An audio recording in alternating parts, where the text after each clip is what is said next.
Hi, my name is Khleif, and I'm the host of the Lifetime Cash Flow Through Real Estate Investing podcast. And every week I interview multifamily rock stars, and we talk about how they've built incredible wealth for themselves and their families through multifamily properties. So hit the like and subscribe buttons to get notified every Monday when a new episode comes out. Let's get to it. Welcome to another edition of Lifetime Cash Flow Through Real Estate Investing. I'm Khleif, and I am thrilled that you're here. And we have a very unique guest today, who I'm embarrassed to say I really didn't know until we kind of connected on social media, but you very likely may know him, especially if you're into skateboarding. His name's Mikey Taylor. And Mikey has a very unique story, and I'm not going to steal his thunder, but we're going to have a lot of fun today, and I know we're going to have a very wide-ranging conversation. So let's have some fun. Welcome to the show, brother. Thanks for having me. Yeah, no, this is going to be a blast. So why don't we start for those that like me that didn't know you initially, tell your story, because it's a pretty cool story. Yeah, so like every kid in Southern California in the 90s, skateboarding was kind of becoming a thing. I picked up a skateboard at 12 years old thinking nothing of it. I thought it would be like anything else I did, trying to have fun. And now knowing my personality, I am attracted to things that are challenging. I like trying to master something. And skateboarding was so hard that it just kind of kept me obsessed with it. And so I got to the point of, 16, 17, needed a job, started getting, pressure from my parents to do so. And I didn't want to stop skating. I felt like me getting a job meant letting go of that.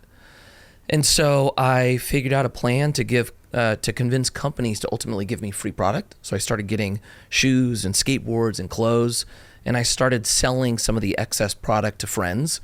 So that was my little bit of income. And then that lasted me till about 18 when I graduated high school. And my parents looked at me and said, "Where are you going to college?" And I was like, I don't want to stop skating yet. And so the little sponsors I had, I convinced them to start paying me, so that at least seemed like somewhat of a justification to skip going to school, or at least for the short term. And then at that point, skateboarding kind of exploded. And I went from, being a small, not very known skateboarder from a small city to like one of the biggest pros out there. No kidding. Yeah. Now, I remember Tony Hawk. Right. That's the only name I remember from the industry. So Tony Hawk changed everything for us. That's kind of what happened for us. We were just the young kids coming up. He had a video game that kind of brought skateboarding to the mainstream. And then all of a sudden people wanted to dress like skaters even if they weren't skaters. Yeah, my boy. That's actually my boy. I remember taking him to a skate shop because he wanted the clothes, and of course he wanted the skateboard and all that, or the longboard or whatever. Right. Yeah. But what changed is that they didn't necessarily have to skateboard to start buying the product. So that meant our companies started growing, and then we started being able to make, somewhat of a decent income. That all happened from Tony. No kidding. Yeah. Oh, very cool. Very cool. So you killed it in skateboarding. Tell me what happened next. So what I left out was when I told my mom I wasn't going to go to college, she panicked. It was not oh yeah, cool, go do your thing and have fun. It was very, very frightening, because back then, kind of the message was, if you don't go to school, certain doors are just never going to open for you. And truthfully, I believe that as well. So, my original sale to my parents was, I'll do this for like 3 years, 4 years, right? And then I'll go back to school. Well, my mom's only way in finding comfort was to basically have somebody come in and help me with my money, like financially. But the funny part was I wasn't making any money. I was making $800 a month, right? So you got a mentor or tutor in the financial? He was by trade, he was a financial advisor. What he became for me was a mentor. Nice. And thankfully, right? Like, now knowing what I know, most financial advisors will manage your assets, they'll rebalance your portfolio, and you, in a lot of cases, have no clue why they're making the decisions they're making, or really don't know much about money at all. Right. You just have somebody managing it. And you rely on them, which is frankly dangerous. Correct. Right. Or very much so can be. This guy, for whatever reason, took me in as like little brother. And he actually spent time educating me on how money worked. Even from 19, he asked me a very simple question that I didn't have an answer to. And I was confused why I didn't. He looked at me and went, "When do you want to retire? What's your financial freedom number?" I had never heard anything like that, right? I just threw $1 million because that was like the, the number of wealth, at least in my brain back then. And, he began to explain how that actually worked. And once he said, "Well, look, as you start investing, your investments can make you interest. And that interest is actually the goal in which we're going to try to live off of. And I was like, great, I need like $2,500 a month and I'm good. And he was like, no, that's not how it works. You need to think about the future. Do you want to get married? Do you want kids? And then he started talking to me about roadblocks that can happen in the future that can disrupt at least the targeted percentage that I was attempting to live off of. Mm-hmm. Just that question was so impactful for me. And then that was the beginning of him really working with me to build out a plan as a skater. Now, my challenge was I wasn't making any money. Like most skaters, most pro skateboarders never make over $100,000 a year. Wow. That's the norm, right? That's surprising. It's little. Yeah. And so our strategy was almost like a reverse strategy of Dave Ramsey's get out of debt, right? Live off top ramen. Live like I was absolutely broke. Right. So for 10 years, the strategy was live off as little as I can, try to control lifestyle inflation as much as possible so that I can actually invest a decent amount into, at that time, it was a little bit more basic. Stocks, bonds. It was real estate didn't open up for a few years later because I had to save for that. And that was basically my original plan, was try to get to as close as financial freedom as possible before my sponsors let me go. And if I didn't get to financial freedom, at least I would have somewhat of a cushion to figure out what was next. Yeah.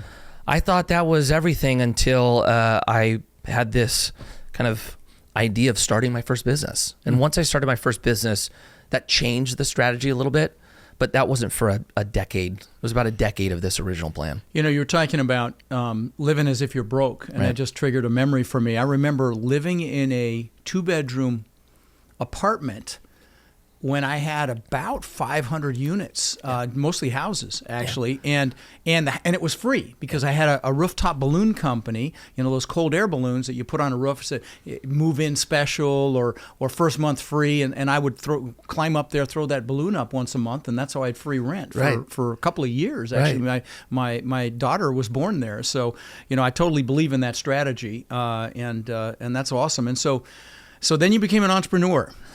Yes. Wow. So how'd that come about? I mean, how first of all, you know, did you get any formal training in starting a business? I mean, I've had lots of business failures. I call them seminars, and I've built 27 businesses, some worth tens of millions of dollars, most spectacular, flaming seminars. Right. You know, we fail our way to success, That's right? But, you know, so what sparked that in you? And then talk about what you did. Okay, so it all started, I got my first signature shoe. So I had a Mikey Taylor Pro model. Oh, cool. And that was really my first kind of view or experience on how the business aspect worked of selling product in my industry. And so, you know, in the beginning, it was working with the designers to come up with the design of the shoe.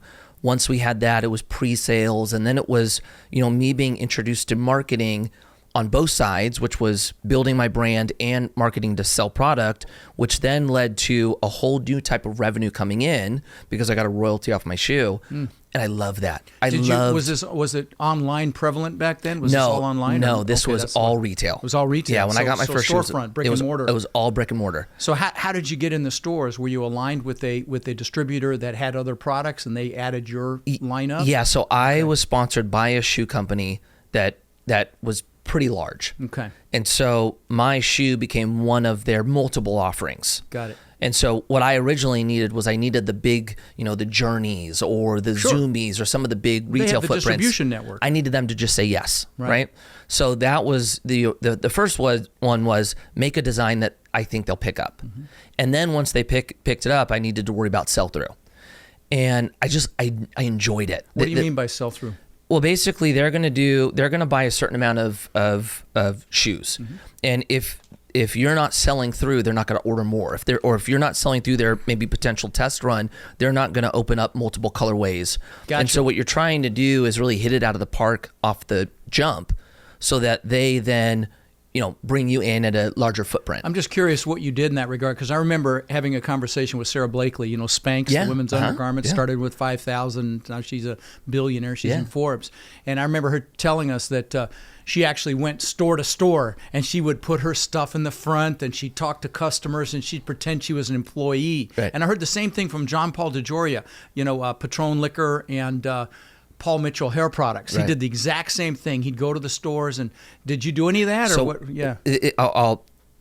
We did that with the brewery, which I don't want to get ahead of myself. We'll get to that in a minute. But we did do that guys, with the brewery. I know you're thinking, hey, what does this have to do with multifamily? Well, this is business. This is entrepreneurship. This is freaking important. Okay, so don't lose sight of the value in this conversation, because there's absolute value in this. So anyway, and this will tie in, because a lot of the stuff I learned in this path we apply to our business now, which is in multifamily and storage. And multifamily is a business. That's right. I mean, an apartment complex is a business. That's right. You do a business plan. You've got marketing, you've got operations, you've got sales, all of that. Your leasing is sales. Right. Yeah. So this is a very relevant conversation. Right. Anyway, so I start getting kind of obsessed with like selling product.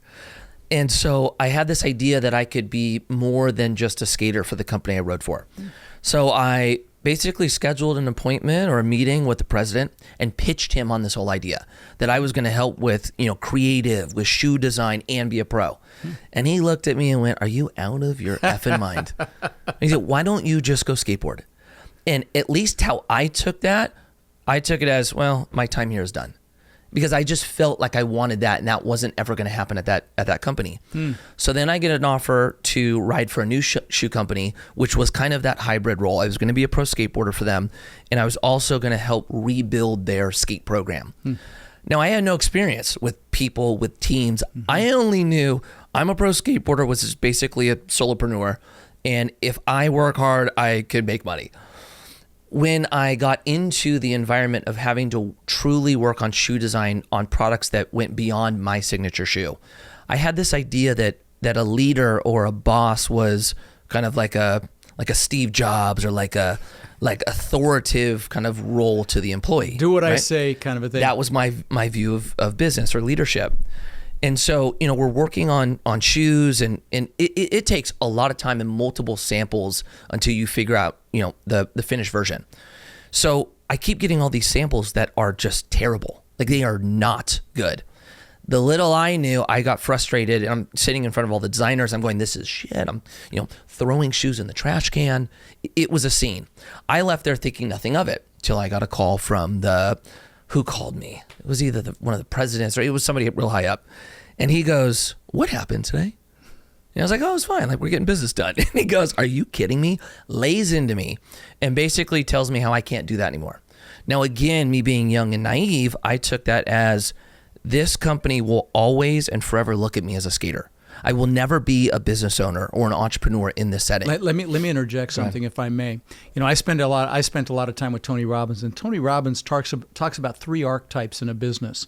There's the artist, which you were definitely at that point. You were the artist. You were the innovator, the creator. Right. There's the entrepreneur, who takes that creation and brings it to the public and markets it and everything else. And then there's the manager, leader, who comes in and manages softly and lovingly and supportingly the team to help build the business. Right. Now, some people wear, when you start, you got to wear all three hats if you're doing your own business, but you were actually in a large company. Right.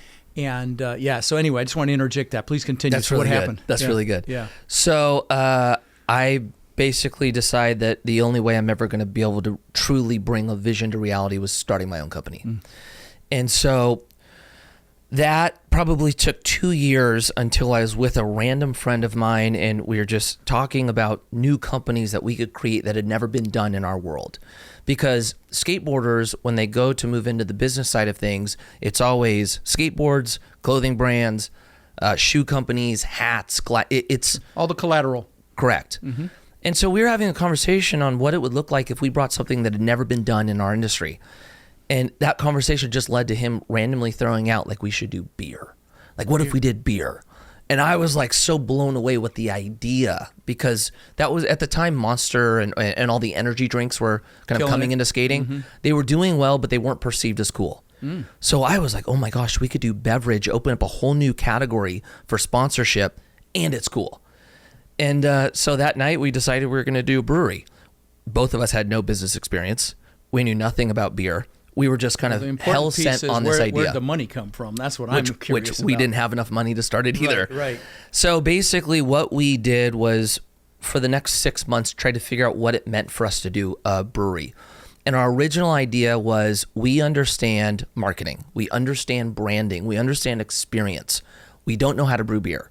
We don't know how to run business. So what if we just contract our brew or our beer from another brewery and we just package it and label it and sell it? That would have been the easy thing to do. Yeah, sure. The problem was, and we were trying to head down that path. There was zero margin in it at all. Okay. And so we got to a point where it was either we go down this path for 2 years and then we start our own brewery, or we start our own brewery. And so we decided that we were going to start our own brewery. We didn't have enough money to do it. We didn't have a business plan, didn't even know how to do a business plan. And so the guy who my mom connected me with when I was 19, I called him. Financial guy. Yeah, Financial guy. I called him. Got it.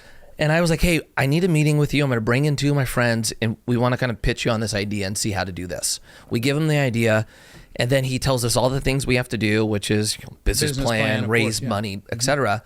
And he helped us create the business plan, and he helped kind of teach and educate us on how to pitch an investment to investors. Oh, wow. What an incredible resource he was. He's been huge for me. Yeah. He's been huge for me. Yeah.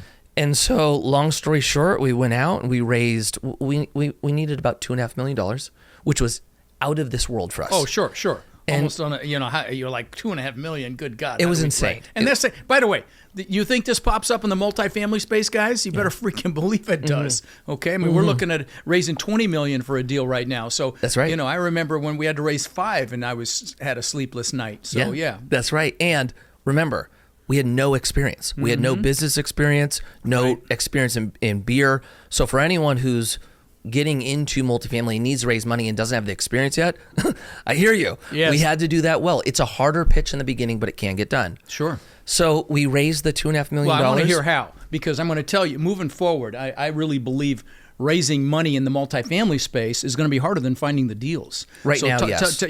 Right now. So tell me how you raised the money. What'd you do? Yeah, so basically one of the things that my mentor basically explained to me is, as you don't have experience, you're probably going to want to start with the people who believe in you and want to get behind you more than the actual product you're selling. Right. And so we started with friends and family. Okay. And that's how everybody starts. Yeah, Good. that's how everybody does. I just want them to hear it. Yeah. Yeah. So we called, when I say friends and family, it was all my parents, my wife's parents, my uncles and aunts, all of my friends in the skateboard industry. And then one of my partners was from the surf industry. So he pitched all the surfers. And you had a business plan at this point? We had a business plan. Okay. We had a business plan. In quotation marks, right? It looked like a skateboard magazine with some financials, right? But it was visually cool. Let me add, I'm sorry to interrupt, but let me add one other comment here. So guys, when you're raising money from friends and family, please don't dabble. In fact, I would just say probably don't do what he did, honestly, because you'd never done it before. And you had your mentor helping you with the business plan, but did you have any experts involved, like a brewer or anything like that, an entrepreneur that had built a business? No. See, extremely risky. Correct. Now I know the end result was positive, but so in the multifamily space, if you're going to take money from friends and family, for God's sakes, know what the heck you're doing. Come to my freaking boot camp. Get up to speed. Because and I'll say, ask me how I know, okay? Because it's no fun at Thanksgiving when you have when people lose a lot of money, which happened in 08 and 09, and I had my brothers involved. Right. So anyway, please continue. So I will just that. Hearing you, and I don't disagree with it. Okay. One thing that we would say to every single investor we pitched was, there is a very, very, very good chance we lose your money. Oh, well, that's cool. So that's really do cool. not give us anything that you are not comfortable losing. Yeah. And even my parents and my in-laws, who in theory should have supported me more than anyone else, they said the same thing. Hey, we're giving you this much. We believe in you, but if you lose it, we're okay. So that's cool. That was cool. Look, starting anything with no experience is risky, let alone starting a brewery. As kids, that was all the risk in the world. Well, I just wanted to put it out there to my peeps, because don't dabble, because dabblers get their butts kicked. That's good. So yeah, that's good. So you raised the money, you built a freaking brewery. Wow. So we so basically when we raised the money before we launched, we're looking at our budget, and I think we had somewhere around $75,000 allocated for marketing, which was, in today's world, nothing. Back then, it was like, oh my gosh, this is so much money. Really? What year was this? We started in 2011. We officially launched in 2012. Okay. And so as we're having this conversation, somebody said, what if we, could move maybe the marketing budget somewhere else that it might see a higher return from? And what if we just promote this on Instagram? And this was before influencer marketing. Like today, that makes sense. Back then, there was no one doing this, right? I didn't even know Instagram was around back then. This is 11 years ago. Yeah, it was. Okay. In skateboarding, it just started turning where there were skaters using it for, their promotion. Got it. And someone was like, yeah, let's do it. This is crazy. So you grabbed the money. And so this was a very pivotal moment in the business. Once we decided to do that, my partner said, if we look at all of our investors, not all, but the majority of them, we have surfers, skaters, snowboarders, musicians, artists, right? What if we change our marketing strategy and we highlight them? They become the face of this organization and they become ambassadors and investors, right? That's a hell of an idea. And then we start using Instagram to promote them, not the beer. So we were doing mini documentaries on each individual, and it was just presented by Saint Archer. Oh, God. Right? I got to stop you for a second. Guys, he's adding value to them before he asks to receive value. Guys, that is so awesome. That is so important. I remember, I don't want to steal your thunder. No, go. I just remember when I started this podcast, I used to take free phone calls from my listeners. I had no agenda. I had nothing to sell. I did hundreds of them, which I know helped me ramp the business. In fact, I was at Grant Cardone's GrowthCon last week, and somebody came up to me and said, hey, I was one of those initial calls you had, which is really cool. That is such an awesome strategy. So please continue. So we opened doors. We launched this thing on Instagram, and it explodes. But we knew right away that we had something very special and very cool. Rare. And so our challenge from basically day one was we have to keep up with demand, and we never could. It was capital raise. Demand for what specifically? For the beer? For the beer. Yeah. You couldn't brew enough fast enough? No. Holy cow. No. So for 3 years it was quality raise problem. money. That's called a quality problem. By the way, guys, you're going to have problems all the way through life. That's the definition of a quality problem. Yes. Okay. Yes. And that's why I started with we knew we had something rare. Yeah. From you don't typically start getting to a point of people knowing who you are till at least year 5. It's usually an uphill battle to then. This was day 1, we are here. Yeah. And we were so disruptive to the craft beer industry that all of the attention was on us. And for 3 years, it was vertical growth, and we ultimately couldn't get out of California. We had national exposure, and we couldn't even fulfill the demand in California. Yeah, because that could have been a real opportunity to just take it and blueprint it and go into other states. But like I said about problems, guys, the purpose in life is to create better quality problems as you go. Like right now, I have a coach shortage. I need a couple more coaches. I've got them. I'll find them. But the point is, that's a quality problem, right? So anyway, very cool. So this thing, what was it called, by the way? It's called Saint Archer. Saint Archer. Where'd that come from? Is that a long story? No, it's an awesome story. Okay. So the reality of it is the 3 partners, we were trying to figure out names, and so everybody wrote down 20 names, and we would talk every other night to try to figure it out. We landed on Saint Archer. There wasn't a lot of... Now, this might get me in trouble even saying this, but I'm going to say it. Was there a lot of stuff going on behind it? No. We picked Saint Archer. We end up getting picked up by Stone to distribute us. They're massive. Okay. Stone has a day where they introduce the brand and all of us to their sales reps. Okay. And they have a Q&A. And all of a sudden they ask us, where'd the name come from? And all 3 of us go, holy crap, there's no significance to the name. Faces. And my partner, he's so good. He goes... I always wanted to name my first son Archer.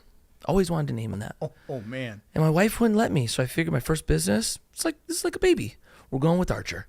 And me and Paul, the other partner, look at each other like, he is brilliant. And so it was. That's really funny. That was the story that was marketed. Funny. Okay, yeah. Awesome.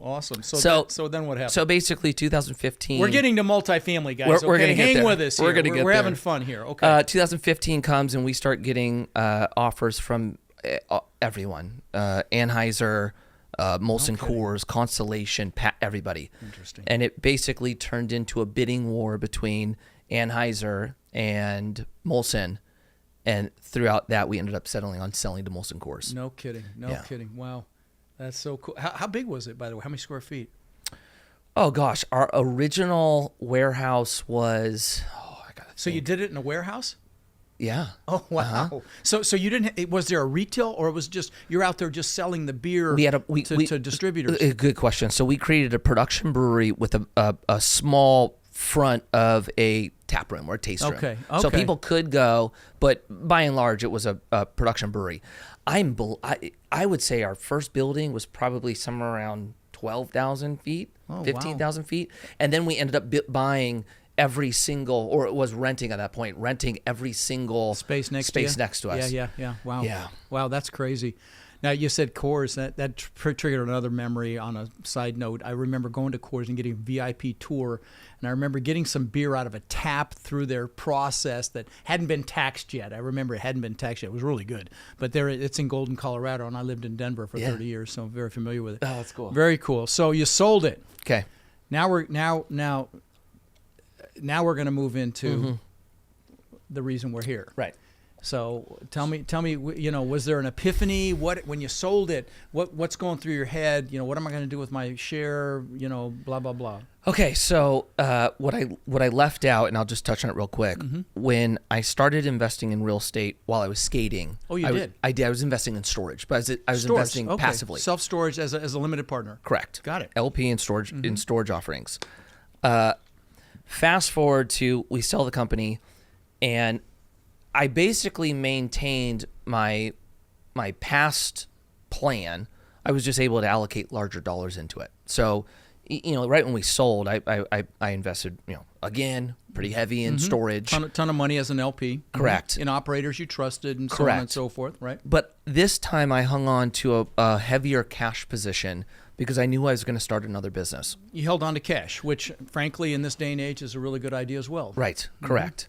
And so Saint Archer ends, no longer skating at that point, and I'm trying to figure out what to do. And this is my challenge. It's kind of a gift and a curse.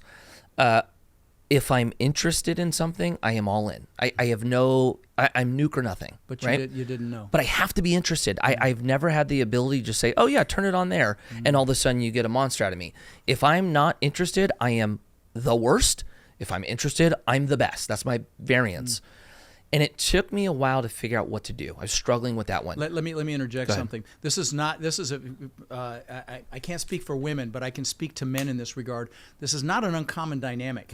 No. Where you shift gears into something else, and it's a very unsettling time, and it can be really fearful. Right. I've gone through it numerous times with all the businesses that I've done, but I coach people on that dynamic because what's important there is just to really get clear on what it is that you want to do, right. and sometimes it's hard to discover that. You have to try different things. That's but right. During that time, you're not comfortable. It's a very uncomfortable place. Even if you have money, would you agree with that? It was the most comfortable it was the most uncomfortable I have ever been in my entire life. Yeah, there you go. It was a dark period for me. It wasn't like it can be a dark I can't wait to do. It was brutal. No, I got it. It can be very dark. Right. And some people can even go into depression, right. not realizing that it's a very common, very normal dynamic, especially for men. I can't speak to women in this regard, but for men, it definitely is a very challenging, uncomfortable time. So anyway, what happened?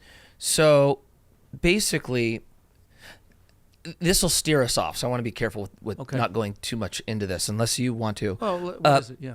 The fear element or the depression or the darkness, all of it was really wrapped around identity for me. Oh, right? It no, was identity, definitely want to purpose. talk about this. Okay. This is hugely important. Okay, so basically what happened to me prior, and I didn't realize it had happened, was all of my identity and purpose was actually in skateboarding. Sure, of course Even it was. when we did the brewery, it was still, I am a pro skateboarder, I'm a skater, it's who I am. When the brewery sold, skateboarding ended, I didn't, one, know who I was anymore. And two, it was almost like I was looking at myself going, that's not even me. Like, how do I get back to the old me, right? And this actually becomes the biggest challenge that most athletes have. Athletes, astronauts, right. Anybody that's hit the moon literally, like you did in your sport. Correct. It's huge. Correct. Yeah. It's an identity crisis. Correct. So that was, I had to, in my mind, fix that part first before I was able to start the next business. Because if I wouldn't, in my mind, solve that first, I would have put myself at the same risk that I had with skateboarding, which was identity identity is coming from the new career. And if the new career or new business ends, I'm right back to the position I was, which is loss of identity. Yes, let me interject something. Identity is probably the single most important thing to deal with in the human psyche. Right. And what's critical, and this is really important, guys, to listen to this, is to not allow your vehicle to be your identity. Correct. Okay? So you are not, yes, you do multifamily, or you own this business, or you're a skater. Right. But if that fails, that's not who you are. That's the vehicle you're using for success. Correct. Okay. Correct. And at my boot camps, I have people create an identity statement because, as we said, in the human psyche, there's no greater power than it's critical that we align with how we identify ourselves, and anything you put the words I am in front of Right. is an identity statement. Right. And you said I am a skater. Right. Okay.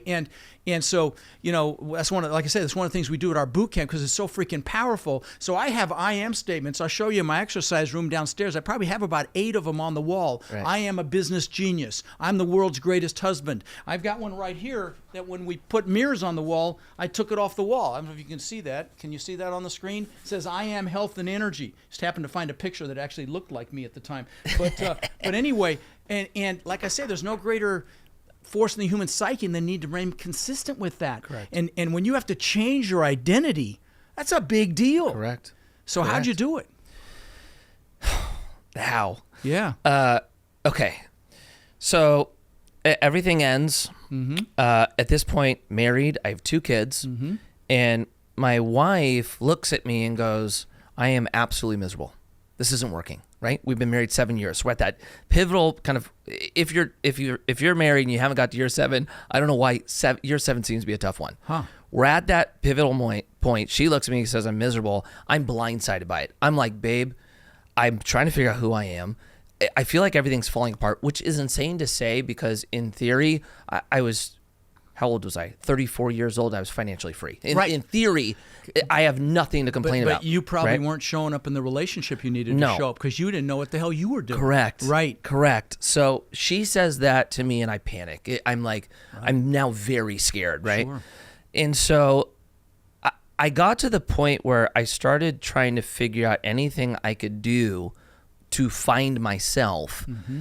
And I don't know why I had this idea, but I decided I was going to read the Bible. Wow. Never read the Bible before. Wow. I'm just going to read the Bible. I'm going to do it in a year. So my daily routine became, get up at 5, go downstairs, read the Bible for 30 minutes, drink a coffee, maybe I stretch for like 30 minutes, then I'd wake up the kids, and that's how I started each day. I didn't even think anything was changing or happening, right? Until 4 or 5 months later, I see my wife's mom. Maybe I'm picking up the kids, and I'm walking out, and she kind of just like stops me as I'm walking out, right? And she goes, I just want to tell you, you don't look like the same person anymore. Who you are today is so different than who you were 5 months ago. She didn't know I was doing anything, right?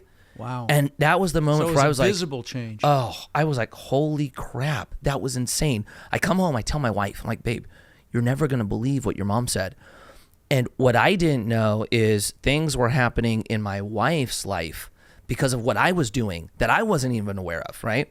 Positive things or negative Positive things. Positive things, okay. And really what it became in our household is she never felt comfortable with me being the leader because my whole life was spent skateboarding. And skateboarding was number 1, and her and the kids were a distant number 2, very, very distant number 2, right?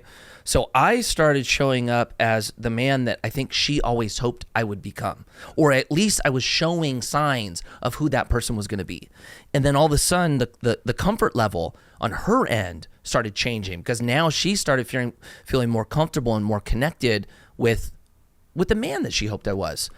And then things started changing, and then at that point is when I got a random phone call from a friend of mine who was a pro skateboarder, and he called me just to check in because he felt like I just disappeared off the face of the earth.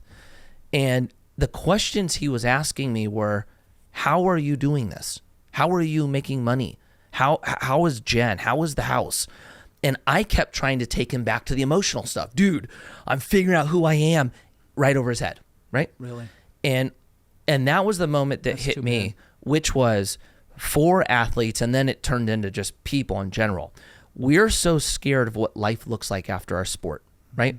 That we're so focused on the financial element that it feels as if we're in survival mode, right? If you're in survival mode, you don't always get the luxury of trying to figure out the identity or purpose stuff. You're trying to scramble. And that was the thing that he was hanging on to. How did you do that, right?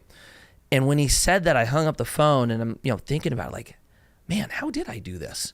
And I went all the way back to my mom saying, you need to go to college. Okay, fine. You're going to go connect with this guy.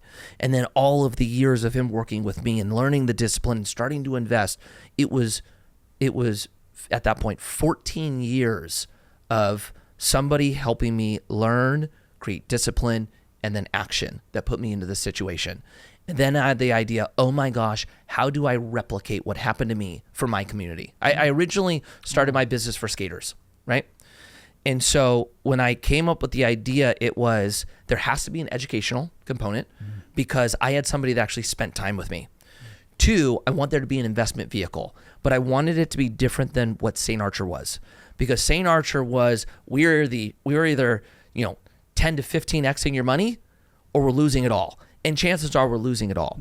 I wanted to have some type of investment that they could count on being there, that solve the rare goal that we have as skaters, which is almost like a Benjamin Button effect.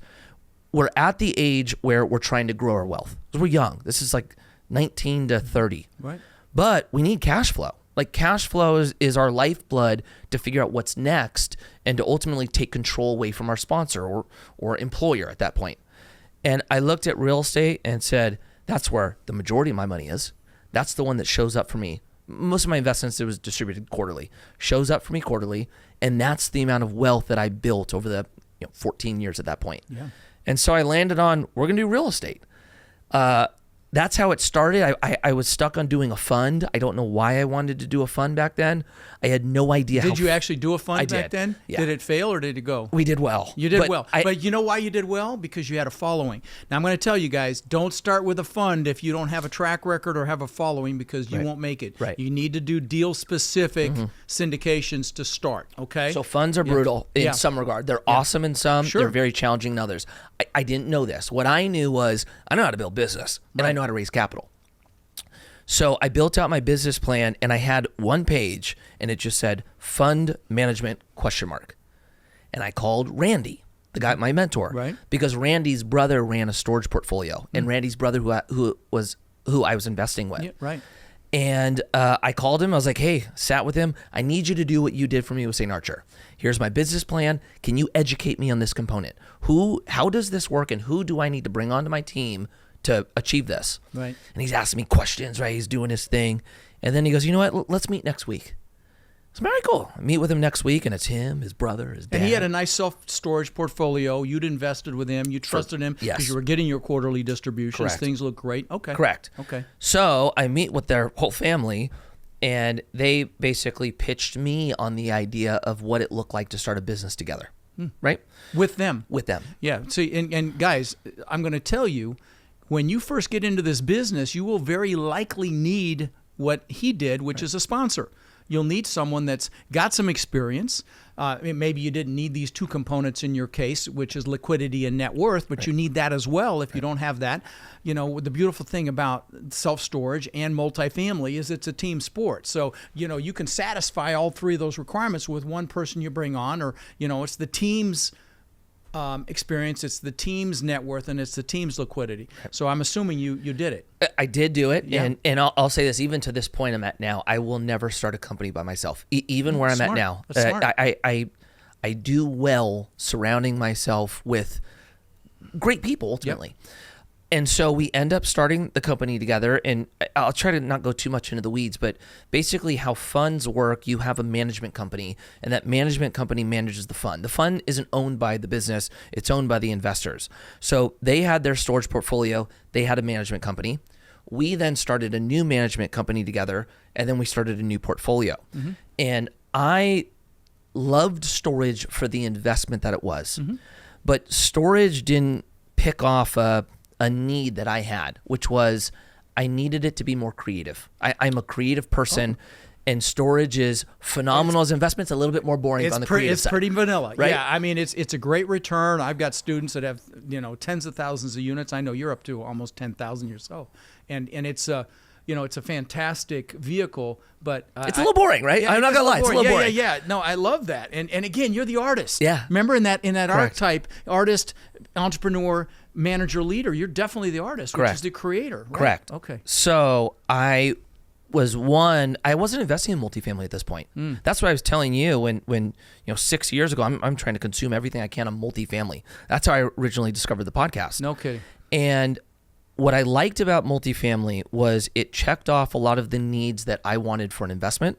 I want something that performs well during a recession, and I have to have something that is valued based on business. I can't do comps. I need to have something where the better we do, the higher the value. Let me explain what he just said. So, in the residential space, the value is based on comparable sales, comps, okay? And so, if you buy a duplex, triplex, fourplex, it's a great way to start, especially if you're going to live in it and house hack, but you're not going to be able to force the appreciation like you can with a commercial multifamily, which is 5 units plus. In commercial world, the value is based on a multiple of the net income. It's called the NOI, the net operating income. Right. And any increase to that net income is an exponential increase to the value. And I'll give you a quick example. We have a 296 unit asset in San Antonio.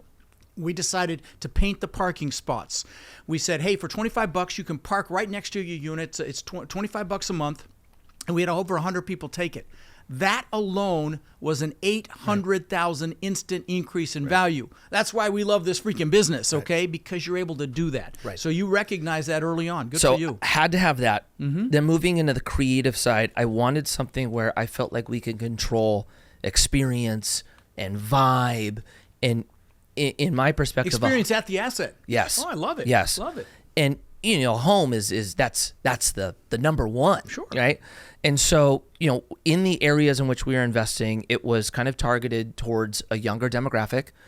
And so, the original outlook was, let's create apartments that offer from every aspect an opportunity for somebody to create content around, right? Like murals, and not just like the random murals. Like we had really cool New York respected artists doing huge murals on the walls, right? No kidding. Yeah, so I really cool. wanted it to be where anyone could take out a phone and create content at the apartment, right? Really. Okay, so I'm sorry. Do a selfie when you've got cool stuff behind them. Got it. Yeah. Now I understand what you meant. Yeah. I was thinking maybe you did like a hub room where you had computer monitors and desks for people to sit at. We got to that, but in the beginning it wasn't that. It was just cool. like, let's make this place look rad. Cool. And so that was the launch of the multifamily portfolio. And then on the business side of it, we took a very similar approach that we used with Saint Archer, which was, how do you create value beyond the product itself, right? Like if you look at our beer, our liquid was as good as everyone else. That wasn't why we were successful. We were successful because we did all of the things on top of the liquid. So when we looked at the actual business, I was looking that all of my competitors were really trying to separate themselves based on return. Right. But in the most part, everyone's return was somewhat around market value, right? Like if you were doing big value add, you were going to see somewhere between a 15 and 20% IRR, right? Well, what is the real difference between a 15 and a 16, right? I wanted something beyond that. So we really took the approach of trying to bridge the gap with the younger generation to make real estate investing look cool and hip and something You mean to attract passive investors or actually what? Not in the beginning. Okay. In the beginning, it was more of maybe an impact driver, where I was looking at the youth and at least my view of what they assumed real estate investing, at least at the commercial level, to help was educate. Yes. Okay. Love and it seemed boring to me. Like when I looked at like the people running investment firms, there was nothing cool about it. It seemed stale. Right. And so we tried to build a business that was more speaking to the youth. Love it. And so how'd you accomplish? I mean, give me some strategy. Okay, so for example, like one of the things would be our website. Okay. We designed our website to look more like a clothing brand in Los Angeles than we did a private equity real estate firm. Interesting. When you looked at at the website, we looked at the website and said, okay, this is a website that probably no one's going to go to. Right. The new website is social media, and that's going to be Instagram. So Instagram will be our business card. And then we're going to have all the other platforms that we're really trying to drive attention to, right? So it was YouTube, Facebook, Instagram, Well, you kill TikTok. it on Instagram. You're like 800,000 or 900,000 Right, there, right. And you had a big following somewhere else too. Where was TikTok? TikTok, right? Huge following there, right? yeah. So basically, we tried to create cool looking content that was engaging and educational. To what end, though? To what end? What type of content? No. To what end did you want to create? Was it to build reach? Okay. So that you could ultimately raise money? Twofold. Okay. Twofold. The answer is kind of going to be yes to all of it. Okay. But basically, I wanted to educate. Mm-hmm. I wanted brand exposure. Mm-hmm. I wanted people to invest with us, so I wanted leads out of that. Right. And I wanted to separate us from everyone else. So I would say those were the four kickers. Love it. And those are all critical. Right. I mean, there's so much noise out there of trying to raise money. We're doing the same thing ourselves. Right. In fact, we're revamping our website as we speak here, and I've just shot videos right here in this studio last week for that. Mm-hmm. And because you got to separate yourself. I mean, the investors out there are hearing it from every operator in the country to try to raise money. Correct. Well, very cool. So those things again were brand awareness, separate yourself from the competition, of course, raise money and educate. Correct. And that educate piece is so critical. I agree. We are in an education-based marketing world right now. Right. And I tell people I just did a course called Crushing It in Social Media, and the key piece there is to add value and to be consistent. Correct. That's it. Right. But if you add value even you don't have to have the tens of thousands of people following us like you and I do. If you have a few hundred, you can raise tens of millions of dollars. That's all it takes. Correct. But you add value, you educate them, they start to trust you. Right. And then when you need something, boom, it's done. Correct. Okay. Correct. Yeah. So that was basically the approach we took. And what happened was, like, really early on, we had brokers that we had no relationship with that were showing us off-market deals as if we had been working with them for decades. Really? We had investors starting to come in, right? So now we had investors, we had lenders, we had all of this attention coming onto the business. And my partners in their past funds, which performed incredibly, experience as high as it gets, right? They had the metrics that were competitive. They weren't getting the attention this new one was getting. Wow. And so after a few years of us doing it, they presented the idea of us potentially merging our companies together. And so about 3 years ago, we ended up merging the two management companies together. And then, what was two portfolios here, one portfolio here became one company. Nice. So then we had three different offerings. They all took the brand that we had started called Commune Capital. And then from that point, we've done two additional funds, handful of syndications, and then we're about to launch, or most likely Fund 6 will come out this year. And in the funds, is it primarily self-storage, or are you doing multifamily as well? Really good question. So we have two debt funds. You're buying debt? We lend. Oh, so lend. we do bridge. Gotcha. We do bridge debt on storage and multifamily. Okay. We have one storage portfolio, and then we have two multifamily portfolios. Fantastic. Yeah. Fantastic. Now, I know you had given me some counts here. You're in about, I think we came up with 180 doors in the multifamily side, and that's right, it was about 8,000 in the storage, which is fantastic. Yeah.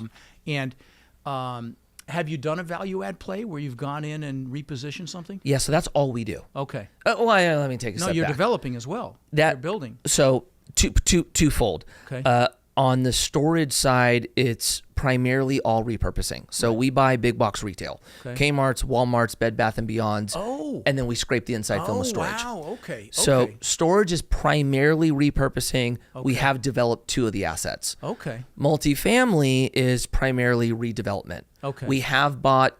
so when you say redevelopment, you'll buy something and buy scrape. An urban, you scrape it and rebuild it. Got it. So you've got an infill location, the place where you can put some units in, zoned correctly, and you'll go and scrape and put it in. Or we'll go through a rezone process. Okay. Yeah. Wow. Okay.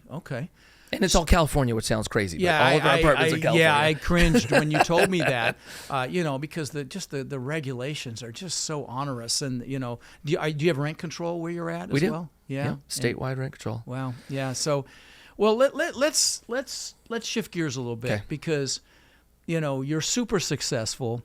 You've got a family. You seem happy as hell right now. I'm enjoying it. Yeah, you are. What's the why that has driven you this whole time? What is, what makes Mikey Taylor jump out of freaking bed to keep doing this? Because you've achieved financial success. You likely don't have to work. Obviously, you want. You're young. But what's the driver, buddy? Yeah, it's a good question. It's changed over the years, but I would say it does. It evolves right. for sure. Yeah. I would say right now is probably the most healthy this outlook has ever been, which makes me think it's the right one. You mean your outlook? My outlook. Gotcha. The outlook that I've landed on now Okay. is, I think, correct, where in the past it wasn't, even though I was successful before. When we were talking about identity and we're talking about purpose, right? Who am I? Why am I here? Right. Through that journey where I really started honing in was God gave me certain talents to be used. And I believe that those talents are to be used to glorify Him. And so my outlook each day is, how do I use what He gave me to the best of my ability? Wow. That would be one. To couple that with my natural personality, I really like challenge. I enjoy process truly. Once a business gets to the point where it's like just operating without me, I kind of lose interest, right? That is my time to move to the next thing. By the way, that is your entrepreneurial side. Right. By the way, that's what an entrepreneur does. Right. They get it going, then they want out. So Right. you actually have both hats. You're an artist and an entrepreneur. Correct. I'm just not. Yeah. I'm not when I said I'll never start a company by myself, Right. I won't, because I'm not an operator. I am not operations. Gotcha. COO is the very first person I Right. go and find. Right. So now when I wake up, I have this outlook of, how do I do my best? And then I enjoy that process. So I'm kind of in a sweet spot there. Then I move on to the fact that I am a husband and a father, and now a father of 4. And so that, I think, is probably the hardest dynamic for me. Really? Is to make sure I'm really showing up in all aspects. But I mean, gosh, more than anything, I want to be the view to my daughters of what a husband and father should look like. And I want the view for my son to be what a man should grow into, what a boy should grow into a man. Yeah. And so, I wake up every morning primarily with my wife, and, we do a, devotional together, and then we kind of set the stage of what the day's going to look like. And I feel like we're kind of in a good zone right now. Now, there will be seasons to it, and I'll be through challenge again, but right now we're in a pretty fun stage. Very cool. Very, very cool. Yeah, the fact that you're aligned with your bride and that why of being that masculine man that your daughters will emulate Right. when they go out and find a man, and Right. then showing the masculine qualities for your son as well is just freaking awesome. Good for you, brother. That's awesome. Thank you. Well, everything that happens to us brings us to where we are today. Yeah. I mean, I know I've had some major upsets, and I wouldn't be where I'm at today if it hadn't happened. Do you agree? I'm a big believer in the refining fire. Yeah. Really, really big believer in it. Yeah. Refining fire. I've not heard that expression. Yeah. So basically, I'll give you a quick story to illustrate it. Skateboarding ends. I'm in this dark point. And it's bad. Like, it was the hardest I've ever been on. It brought me to my knees. Sure. I get a call from a friend of mine, and he was trying to be encouraging, and he actually was totally right about this. I just hated hearing it. And he says, dude, you're going to look back at this moment that you're in, and you're going to eventually thank the place that you were in. You'll look back at this as being a blessing in your life, not a negative, right? And I remember hearing that going, you have no idea how painful this is. Why would you tell me this would be a blessing? I was pissed, right? Hang up the phone. Then I go through what would become the hardest year of my life. So pain, right? Then you look at the following year, and now I'm starting to become more than I was before the pain, right? And even if you look at the relationship with my wife, and I think this is probably the best example, we got to a point where we were in a true winter. This was a very dark time in our marriage, to the point where my wife even said, like maybe we talk about divorce, right? And so we're at rock bottom there. Then we go through a year of, I'm trying to work on myself as we're working on our relationship. We're going to marriage counseling. We went to a marriage retreat.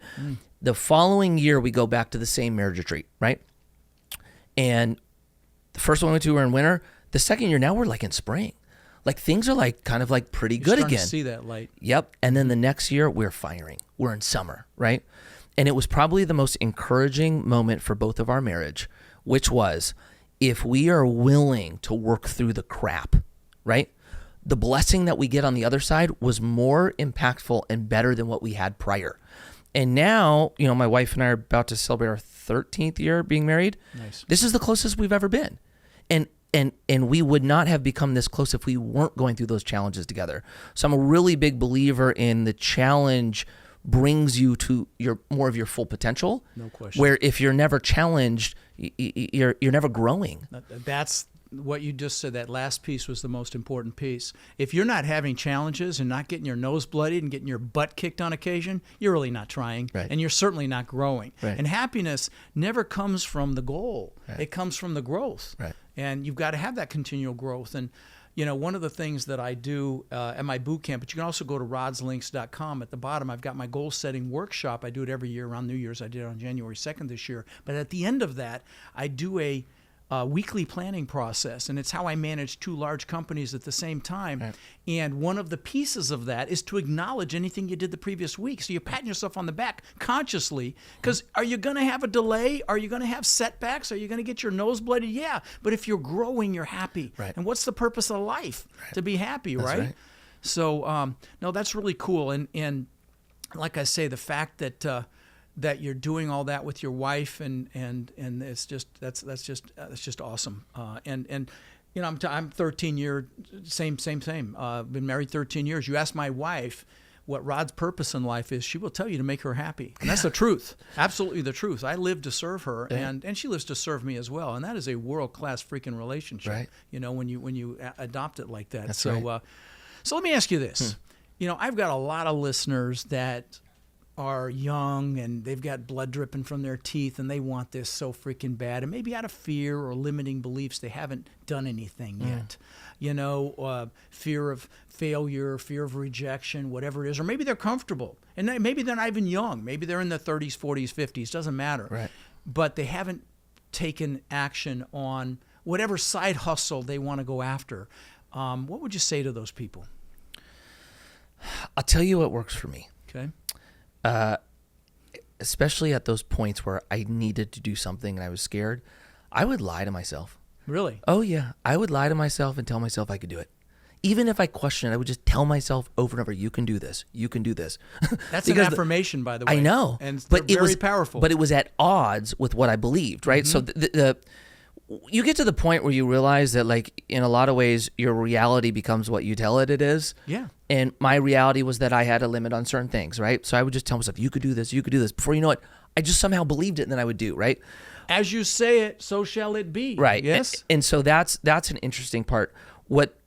One thing I heard that was actually really, really, really good in this regard, if you look at anxiety or fear of the future, right? People that, you know, there's a study done where they, you know, talked about all the fears that, you know, people were potentially scared of happening. And they brought it down all the way to the percentage of times that those fears actually come true, right? And it's like less than 1%. It's like half of a point, right? And so then they, you know, coupled that on all of the time and energy that's being spent on the thing that never happens.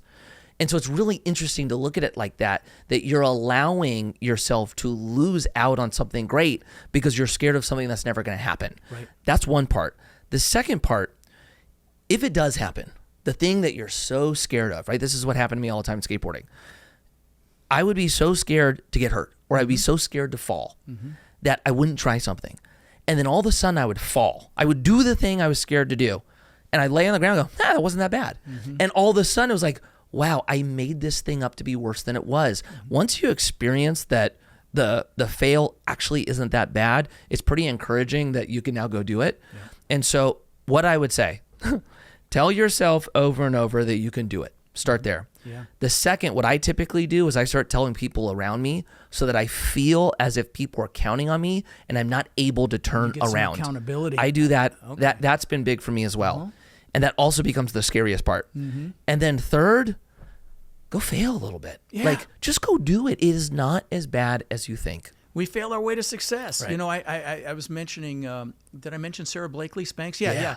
And one of the things she told me, and she was just at this Grant Cardone thing. Her and Jesse, her husband, were both there. Yeah. It was really cool to see her there. But she had told me at another mastermind that we were both in that her dad used to ask her and her brother once a week, "What have you failed at this week?" What an awesome freaking question to ask your kids so they don't fear failure. Guys, fear regret. Yeah. Don't fear failure. Fear being in the same place you are right now a year from now or 2 years from now, unless you freaking love where you are right now, right? So take freaking action. Go do it. I don't care what it is. If it's, I think there's going to be incredible opportunities buying businesses these next few years. There are a lot of baby boomers that are retiring that have to sell a business. That's a great opportunity. You could do single family, multifamily. Obviously, get your butt to my boot camp. But there's you could do self storage. That's a great vehicle. Mobile home park's a great vehicle. Pick your vehicle and don't let it become your identity. Right? Don't let your vehicle become your identity. But so that if it fails, it didn't. So what if it fails? At least you freaking tried. That's right. But if it fails, it's you didn't fail. That's right. The vehicle failed. And that's super important. So let me ask you this, and maybe you've already answered this, forgive me, but maybe something pops into your head with this question I like to ask. Were there any epiphanies in this journey of yours? Any who's like, okay, now I freaking get it moments? Oh, like specifically Probably multifamily plenty, but or the business? anything. It doesn't matter. Anything. Could be your relationship. Could be anything. Doesn't matter. Yeah, I could think of two specifically, one with relationship, one with business. Okay. And you actually touched on it, which I think is interesting. Okay. The first time I ever raised money, $2.5 million. Right. That was out of this world. Right. The next time we did it was after that business with our first apartment, right? Because the hard part is you have a chicken and the egg scenario. If you're not doing a fund, if you're doing a fund, it's either find the deal or raise the money. If you're doing a syndication, it's find the deal, then raise money. The first deal we found, we had to basically put it in our contract, then go raise the money. Oof. And we had to raise. Don't do that, guys. Please do not do that. Start raising the money, or at least building the relationships right out of the gate. Sorry. Yeah. It's okay, building the relationships, but what I will say is it's very, very difficult to raise capital without a deal in our perspective. Yeah. We can do it. Right. If we have a deal, it is much, much easier. Yeah, absolutely. So now, where I totally agree with you is start building out your network and get a realistic gauge on what you can grab if you get a deal. Soft commitments. That is huge. For us, we got the deal under contract, right? And what I'll also say is the money that went hard was our money at the point in which it went hard, and that was on us. It was that on means investor. non-refundable for you brand newbies. Okay. Right. So basically, we raised $3.5 million the first project we did. We had 45 days to raise it. So now I'm going, oh my gosh, I've got to raise $3.5 million in 45 days. I've never been on the clock like that. Or lose. Right. Your hard money. I think we have a few $100,000, right? Yeah. And so raise it, and I was like, oh my gosh, we did it, right? We raised $3.5 million. And then all of a sudden you have $10 million raise that you do in 45 days. I just raised $10 million, right? Fast forward to today, we do $75 million raises now. $75 million, holy And crap. so if you look back, we started the brewery, 11, 12 years ago? $2.5 million was out of this world. Now, 75 feels like that 2.5. We're pushing ourselves. It's like, oh my gosh, can we do this? The point is, what you think is capable, it's actually far, far below what actually is. And I still have to push myself on that today. Where a lot of people are going to hear this and go, 75 million, this is astronomical, right? Grant looks at me and goes, 75 million, big dog? Like, catch up. Right? So I think that's a pretty interesting part it of is business. because we all have these mental limits we place on ourselves, this box. Right. And of course, Grant's the epitome of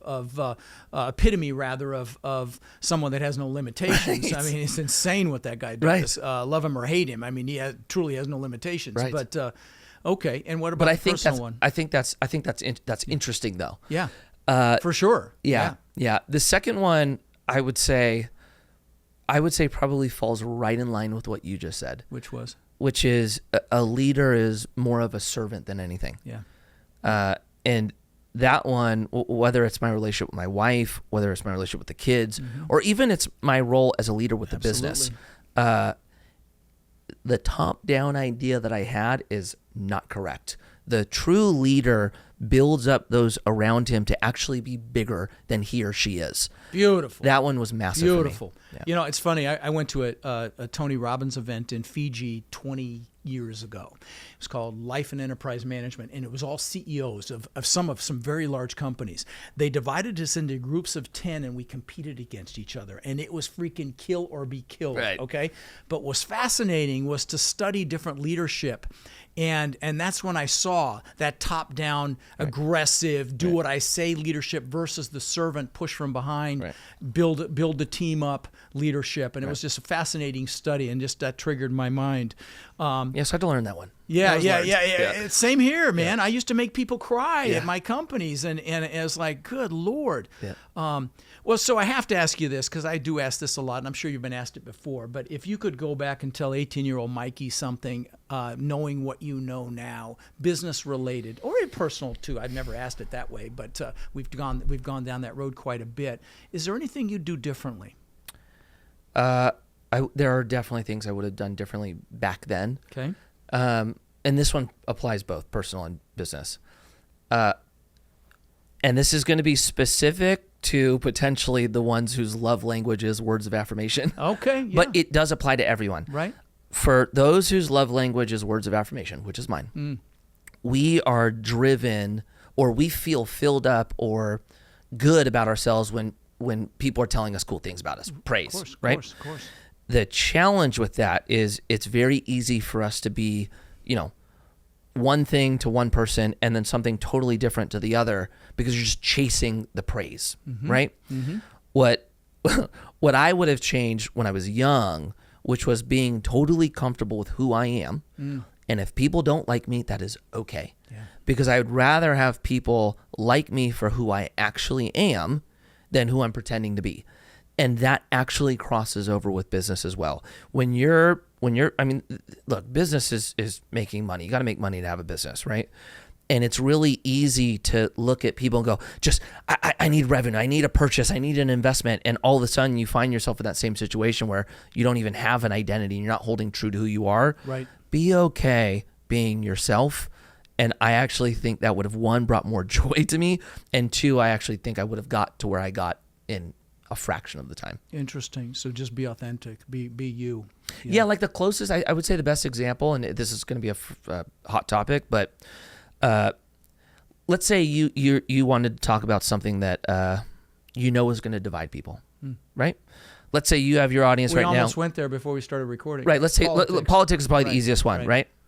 Okay, so let's say just from a lead standpoint, let's say you get 100 leads that come in, and maybe 5 of them act, right? But your net is wide. It's everyone you could get. Right. Okay, well, let's just say you now go down like political world and you go hard blue or hard red, right? You just made your 100 leads turn into 50. Right. Right? So half the leads gone. But you have a strong argument that the 5 people that converted will now actually be 10 to 15. Right? Because now they're resonating and connecting with true you that actually goes beyond the product or the service, right? Now, a lot of people get stuck on that, but you just lost 50 leads, right? But it was leads that weren't acting anyway, so you didn't. The better way to look at it is, now I'm being myself where people are actually connecting with me.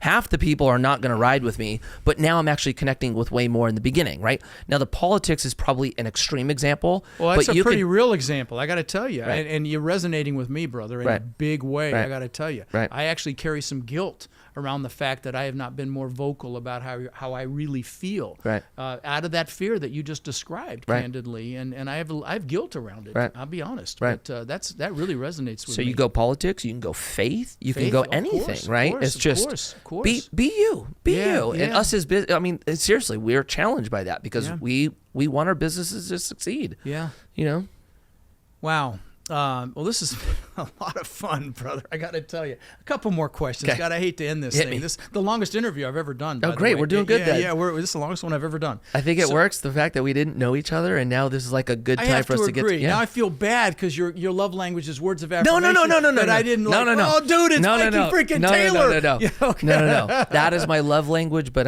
I've had a lot of growing to know that it's not about me. Yeah. By the way, guys, I had that author of that book on the show. If you haven't read that 5 Languages of Love and you love anybody, go read the freaking book, okay? Trust me on that.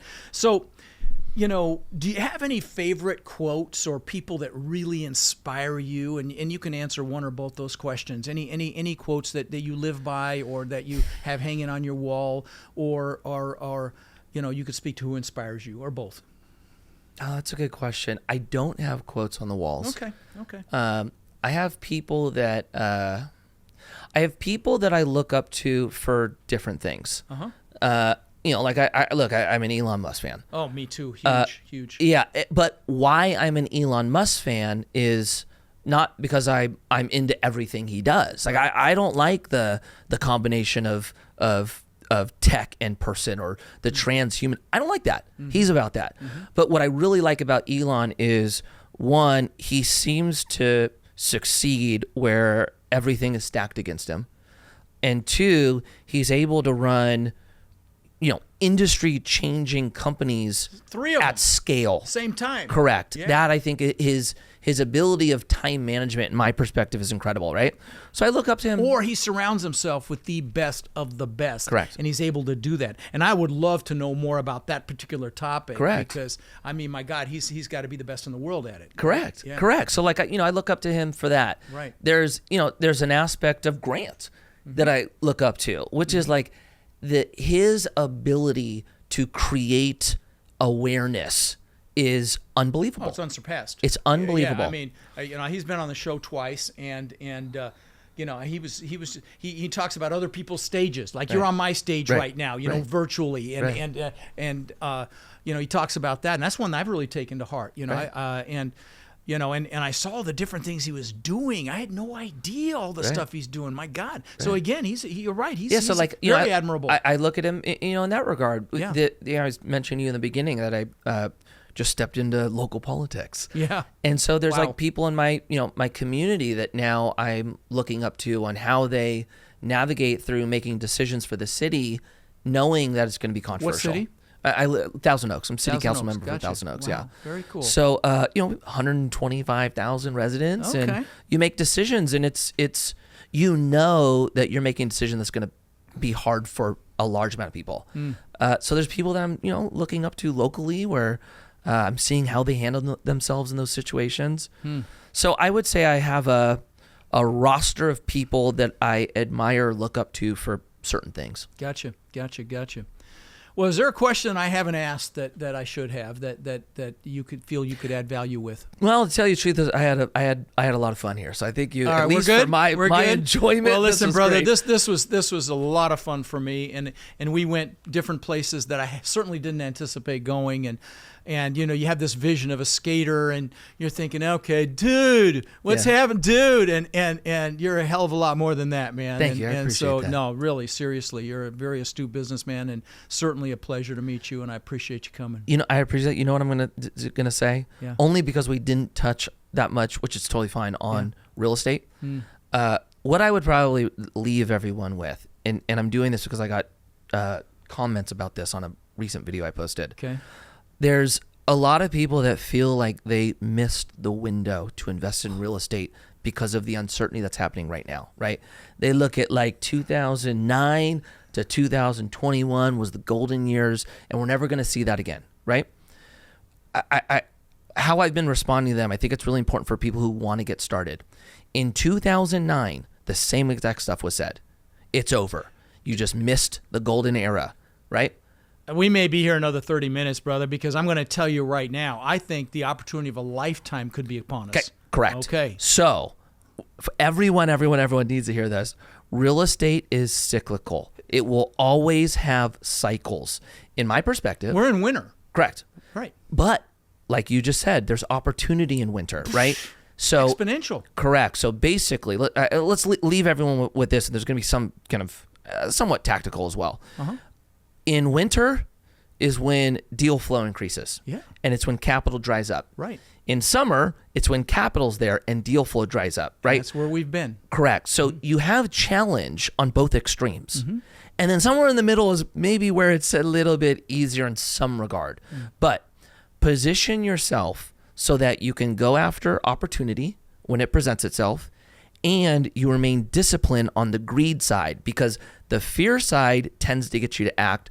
The greed side tends to get you to stay doing something that you potentially shouldn't. And in my perspective, if you can always succeed in real estate and manage the discipline on good and bad or summer and winter, you're going to have a phenomenal career.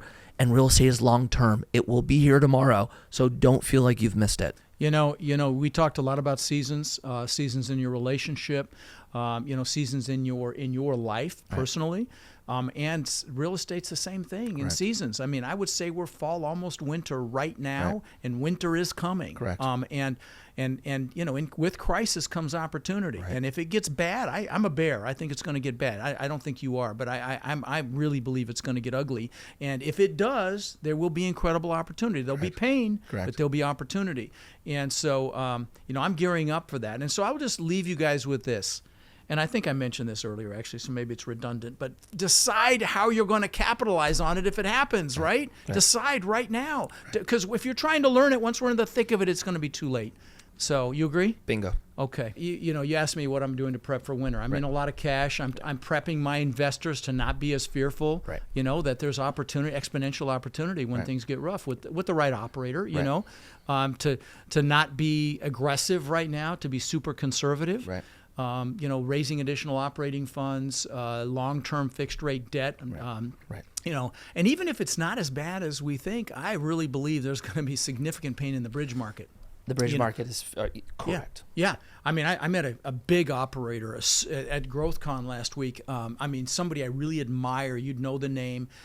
Really big in the Texas market, and he was freaking out. He's got 10 deals that are bridge debt. And he's like, I can't sleep at night. He's on the equity side using bridge debt. Yes. Yeah, that's the refi risk is the risk right now. Right. Yeah, You can't refi, and if you got debt coming due, we're looking at an asset in San Antonio where the reserve payment to the bridge lender went from $8,000 to $80,000 a month. Right. Correct. I've got another operator who believes he has to raise $2 million just to satisfy a reserve requirement for one deal. Right.